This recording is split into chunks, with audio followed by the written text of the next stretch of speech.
Boston wins, what does this mean for the franchise and its players?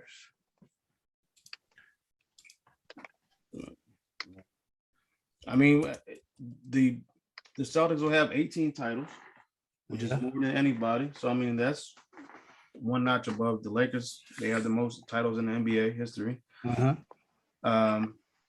Obviously for Tatum, for Brown, mostly for, I guess, for those two, but for Tatum in particular, he'll be looked at as one of the best players in Celtics history, I think. I think Bird and obviously Russell, those are like the top two. You can put them in any order you want, and then it's probably like Paul Pierce or Kevin McHale or something like that, or I'm sure some other guys, Kuzi and Havlicek and all. But those are like some of the better players out there, and Tatum's going to put himself right up in that stratosphere, I guess, in Celtics franchise best players ever. So I think he's already a top 10 player in the league. He's probably like 10 or whatever, but I think this is going to push him up further on that list, push him up further on the top 75 or whenever the top 100 when they come out with that list in 25 years or whatever. The top 100. Yeah, he'll probably on there. Yeah, yeah, him, Luka. It's just going to be and it's just going to cement his legacy even more. So and this is what the Celtics are all about. The Celtics and the Lakers, they're all about championships. So if you can get a championship there like Paul Pierce did, obviously like Larry Bird and them, and then you know what I'm saying, you've already solidified yourself as one of the better players, definitely in Celtics history. But I just think it'll be definitely good for his legacy because he's been to the conference finals I don't know how many times. Like three times. Been there three times. He's never gotten there.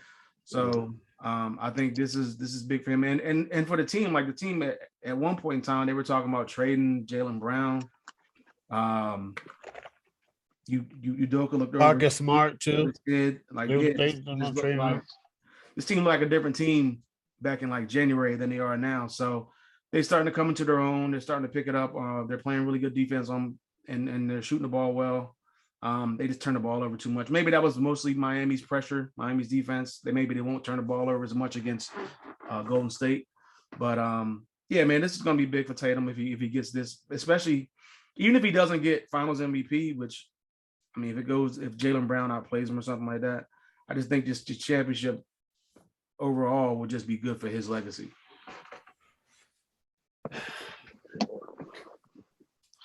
Celtics win it all. What does this mean for the franchise and the players? I think it's huge. I think that, Jason Tatum is 24 and Jaylen Brown's 25. Jason Tatum, he's on a very short list of players that have made the NBA Finals and first team All-NBA.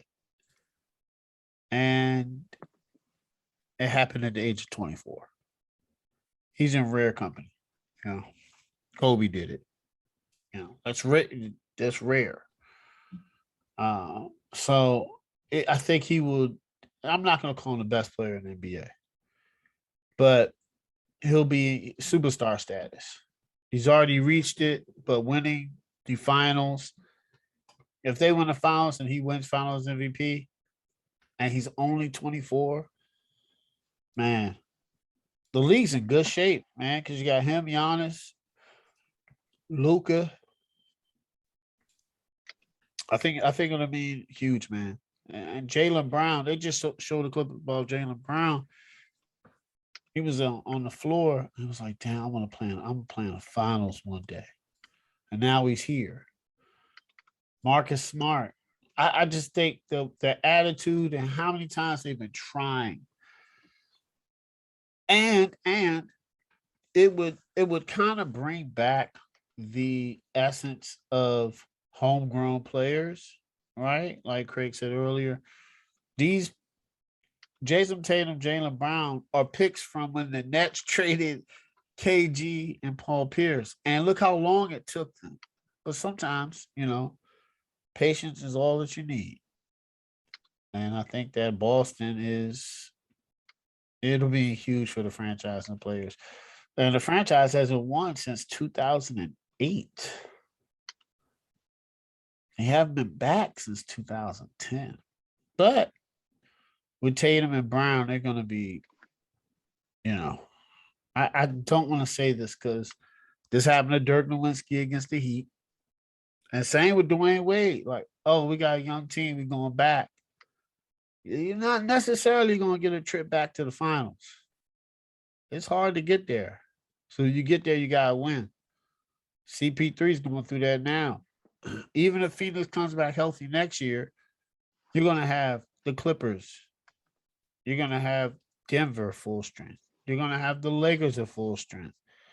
That's Portland is going to make some moves. They're talking about Portland trying to get Zach LaVine, man, go out there with Dame, and they get Jeremy Grant. Like, it's the West is tough. So, I think once you get to the finals, you got to take advantage of it. So, if Boston wins, it'll be huge. What do you think, Mo? I definitely think it'd be huge. Reason being, I think it's where they were. If you look at where they were, it was a time they were multiple games under 500, and like you said, people were talking about trading Brown. People were like, can Tatum and Brown play together? People questioning, was Tatum even a star in this league? And they turned it around on the defensive side of the ball. And I think they've proven. I can't believe people were saying that though, Mo, that Tatum wasn't so many, good. I was like, y'all guys are crazy. It's so young. They changed it on the defensive side of the ball. And I'm going to, and I know this is going to sound crazy to people what I'm going to compare this to, but, and it's the opposite effect technically, but it almost it's almost a better version. And I'm really going to say a better version. I'm not going to say the same, but it's a better version of what happened with Tony Dungy and John Gruden. So where a coach kind of helped, and I'm not going to take anything away from Brad Stevens. I got you. He did pour into Jaylen Brown and Tatum and them, so I'm not going to take anything away from him. But a new voice was needed. He wasn't the guy to get them to that next level. I mean, he looks like a genius now because he's up. Yeah. He's president. Yeah. And he picked. Danny Ainge ain't there no more. Now Danny Ainge gone, so Danny Ainge looked like he know what he was doing, or he wasn't a good motivator or whatever. So sometimes it takes a new voice. It's not to take nothing away from the people who laid the groundwork. Yeah. But sometimes it takes another group of people to just get over the hump. You know what I'm saying? Take it to the next level. Same thing with the Warriors, with Mark Jackson and Kerr. You know what I'm saying? So I think it's going to be. I think it's going to be big. I think they're one of the most unlikely Boston teams to win a championship, because a lot of the Boston teams that won championships, you had them as the favorites. You know what I'm saying? You kind of had them. You kind of expecting them to win a championship. This team, some people was there, but a lot of people thought they would be good. They might win a series, but a lot of people can't wholeheartedly say they thought Boston was going to win a chip this year. You know what I'm saying? A lot of people can't, not with no first-year head coach, a lot of the turmoil that was going on there. A lot of people can't say they expected this team to be in this position. No.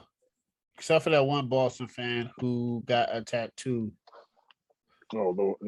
Yeah, he got a tattoo at the beginning of the season, said they were going to win. Nobody's calling him crazy now, but I don't know about no tattoo. Nah, I don't know about that.